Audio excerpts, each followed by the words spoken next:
For years, the moon remained undisturbed, but now, everything is changing. Much sooner than expected, humans could once again set foot on its surface, and plans for a manned lunar station are already underway. However, some scientists are raising concerns, warning that the moon may not be as safe as we assume. Their latest research on Earth's satellite reveals potential risks. After decades of preparation, a major milestone was reached last year. Artemis 1 finally launched toward the moon. Despite being one of NASA's most ambitious projects, it was somewhat overshadowed by the excitement surrounding the James Webb Space Telescope and its groundbreaking discoveries. Interest may have also waned due to multiple launch delays, and the fact that Artemis 1 was an unmanned test flight. This mission marked the first time an Orion space capsule traveled to the moon, spending 6 days in lunar orbit before returning safely to Earth. Everything went according to plan. The next Orion launch, however, will be historic. It will carry male and female astronauts, making them the first humans to walk on the moon in nearly 50 years. Notably, this mission will include both a female astronaut and an African-American astronaut, a deliberate step by NASA toward inclusivity. The Artemis program is a monumental leap forward, not only in space exploration but also in representation, ensuring that all of humanity is part of this journey beyond Earth. But NASA faces growing competition in the race for space exploration. Private companies like SpaceX and Blue Origin, led by billionaires Elon Musk and Jeff Bezos, are advancing rapidly. Meanwhile, China is making impressive strides, with rovers already operating on Mars and the Moon, as well as a lunar probe orbiting our celestial neighbor. If NASA wants to maintain its leadership in space exploration and colonization, it must act fast. Preparations for the Artemis project began in 2010 when then U.S. President Barack Obama allocated $58 billion through the NASA Authorization Act to support the initiative, among other space programs. Alongside NASA, the European Space Agency, ESA, Japan's JAXA, and Canada's CSA are also key partners in the project. The Artemis program is structured in 3 phases. Artemis I focuses on testing new space capsules and their launch systems. Artemis 2 will send human crews on exploratory missions to the moon. Following successful manned flights, teams of astronauts and scientists will transport and assemble components for a permanent lunar station. Artemis 3 aims to establish the first manned lunar outpost. However, whether it will indeed be the first remains uncertain. Elon Musk's SpaceX could potentially outpace NASA, especially given the Artemis program's history of delays. Originally, the first Orion capsule was scheduled to complete its test flight to the moon in 2017, but it wasn't launched until 2022 after multiple postponements. The launch, initially planned for August, was pushed to September and finally took place in November, when NASA's brand new SLS rocket lifted off from Kennedy Space Center.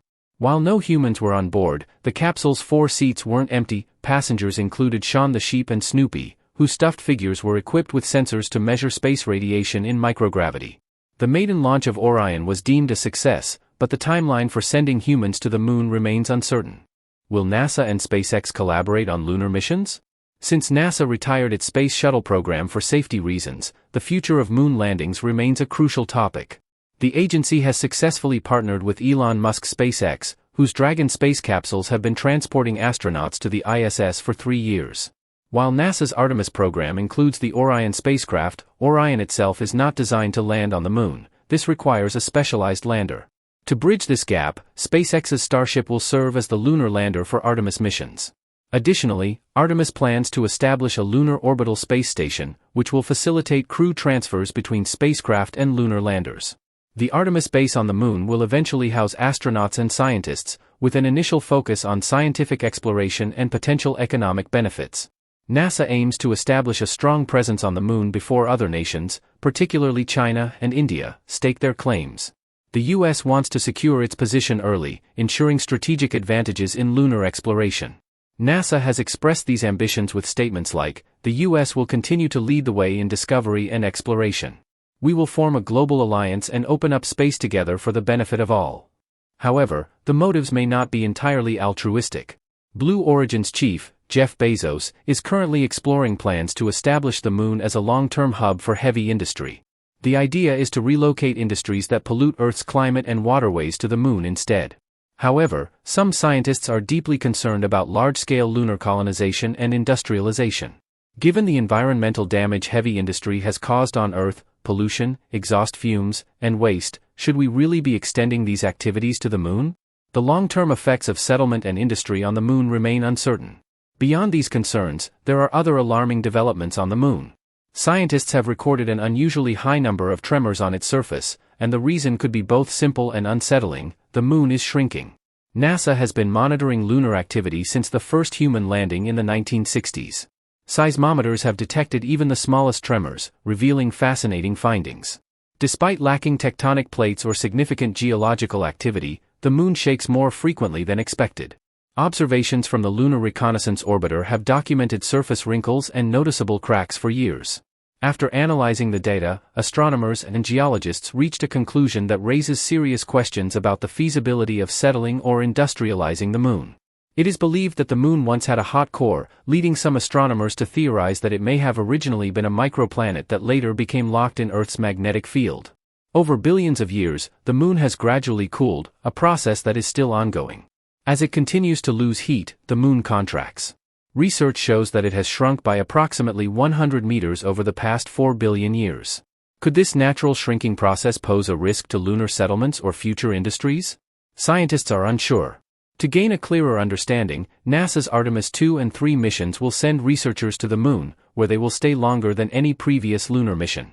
Their findings may determine whether the moon can truly support long-term human activity and industrial development. Travelers, the Apollo 17 astronauts set a record with a lunar stay of about 3 days. However, the first Artemis explorers are expected to remain on the moon for up to a week, or possibly even longer, conducting extensive research and experiments. For many years, astronomers underestimated the moon. It was once believed to be completely dry and, from a scientific perspective, somewhat uninteresting. However, a series of NASA and ESA probes, along with India's Chandrayaan-1 mission, changed that perception by detecting evidence of water. Not only has frozen water been discovered at the moon's poles, but significant deposits of ice have also been found in craters and various other regions. The presence of water on the moon could be a game-changer for future lunar residents and workers. In the long run, a permanently manned lunar base could serve as a crucial stopover for deep space missions. Within the next 2 decades, spacecraft traveling to Mars might either make a pit stop on the moon or even be refueled there. Additionally, the Artemis lunar base will act as a testing ground for utilizing extraterrestrial resources. For the first time, scientists will experiment with processing lunar regolith under space conditions. This dusty material could potentially be transformed into structures, roads, and even tools, as it contains useful metals. Regolith is composed of silicon, iron, titanium, aluminum, and magnesium oxides, materials that are also abundant on Mars.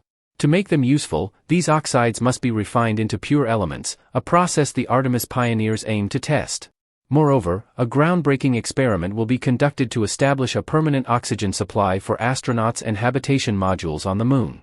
With available rock, ice, and regolith, scientists hope to produce oxygen and even fuel on-site. If these experiments succeed, they could pave the way for human colonization of Mars. Exciting, isn't it? In just a few years, the first humans might be living on the moon.